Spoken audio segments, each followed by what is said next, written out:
Bigat pala na itong gagong to. So yun po no, what's up sa inyo mga kapals? Ngayon, ang pag-uusapan natin ngayon na walang iba kundi ang usapang gym.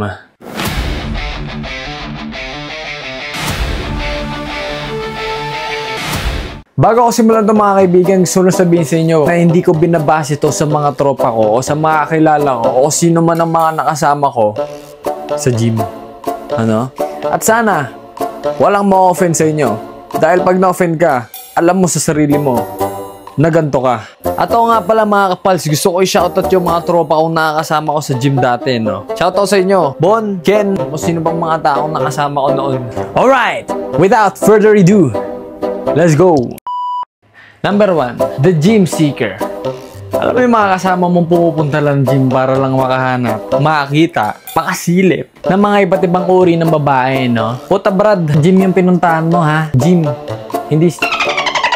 Ina men, ayos-ayusin mo yung buhay-buhay mo ha? Dadamay ka pa ng ebe. Pupunta ka na nga lang mag-isa, mandadamay ka pa. Lampasuhin kita na ito eh. Kung sino pa yung mga nag-aaya sa'yo, eh sila pa yung mandedemonyo sa'yo. Ay pre, tara sumama ko, hagising ko lang, gym tayo, titingin lang ako babae. Hindi ka ba nagsasawa, ha? Napupunta ka pala ng gym, babae na iniisip mo. Pag uwi mo, babae pa rin ang nasa isip mo. Hindi ka ba nagsasawa na babae na lang ang tumatakbo sa utak mo? Puta brad, magda 2026 na. Baka naman pwede mong baguhin yung takbo ng pag-iisip mo kahit konti lang eh, no? Puta brad, puro na lang babae na sa isip mo, men. Magbago ka na. Kung gusto mo magbago yung katawan mo, baguhin mo muna yung pag-iisip mo eh, no? Yes, gusto mo palaki ng katawan. Paano mo mapapalaki yung katawan mo kung nakapokus ka sa babae, no? Puro ka babae. Tanga na bro, tigilan mo na yan. Kung sino ka man dyan. Bayad ka pa ng 80 bucks na membership. De sana pumunta ka na lang sa Commonwealth eh, no? Doon naman mga pals eh, no?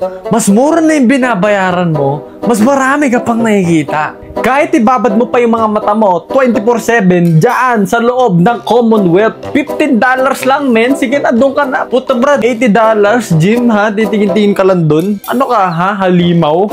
Pumunta tayo ng gym para magbuhat, hindi para magtingin-tingin ng mga babae. Kaya kung sino ka man dyan, shoutout sa'yo kasi king ina mo. Papakita ko yung example.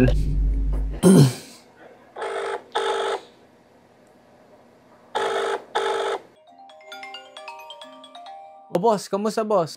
Ay tol, kagising ko lang. Tara, sama mo, punta tayo gym. Ha? Kagising mo lang? Punta tayo gym? Oh man, mga 30 minutes lang, tapos uwi lang din tayo. Ha?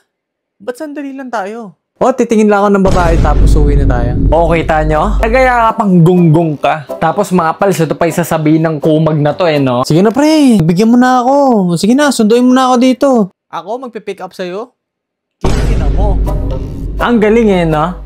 Ako pa yung magsusundo. Punta kayo doon 30 minutes. Tapos anong gagawin nyo? Titingin lang kayo doon. Tapos ano, uuwi ka lang din. Ano katulongges? Okay pa sana kung sobrang lapit lang ng bahay mo. Katabi lang yung bahay. Walang problema. Puta brad, nakatira ako sa North, men. Sige, bigyan mo ako ng panggas. Sunduin kita dyan sa High River. Gaga. Kinginam ko eh, no? Kung sino ka man dyan, eh, no? Shoutout sa'yo, eh, no? Wala yan sa mga tropa ko. Pero yung nakakaalam, alam mo sa sarili mo. Kung nagsasabi sa'yo ngayon, umamin ka na, alam ko nandiyan ka. Number 2, the impatient person. Ito naman mga pals, yung mga taong walang pasensya sa gym.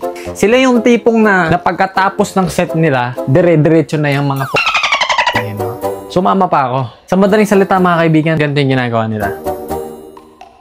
Tapos na ako. Ay, tapos ka na ako na. Gagalawin yan.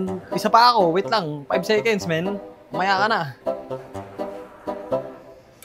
Sinama mo pa ako eh, no? Tapos nakadalawang set ka pa lang. Sabihin nila sa'yo, tara na, umuwi na tayo. Bukas mo na tapusin yan. Anong oras no? Bukas mo na tapusin yan, men. Sinama mo pa ako. Kumag.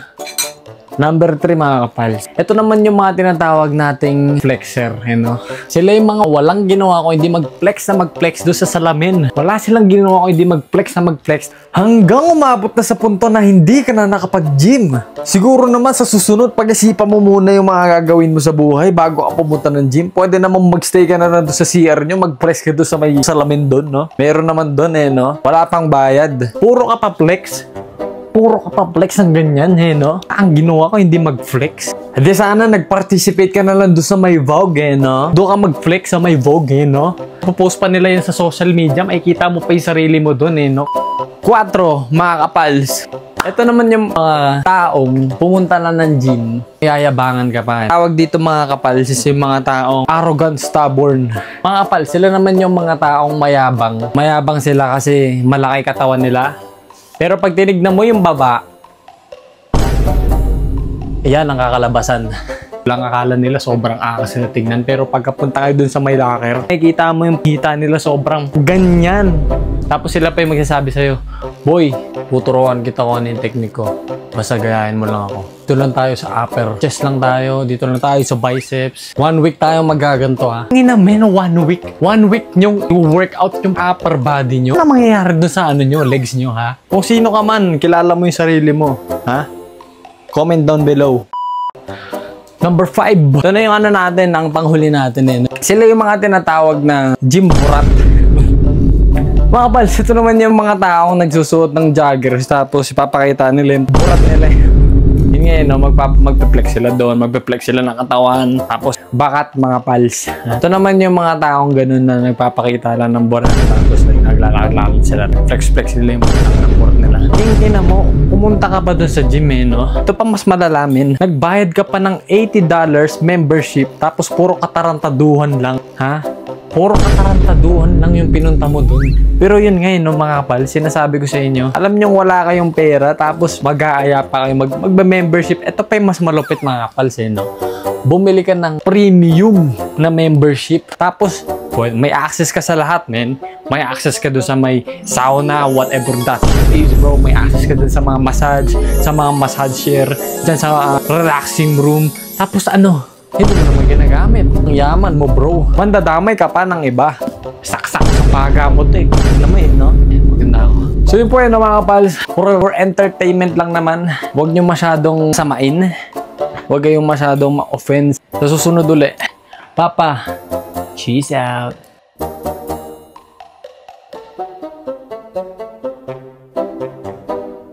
Boss, hanggang ano oras ka pa ba dyan? Kanina ka pa. Ha? Hindi ko pa marunong maghintay. Ito no, pangit dyan Ay, sorry boss. Kasi, anong oras na kailangan ko na rumuwi. Kung pwede man sana pagamit muna, kahit sandali lang.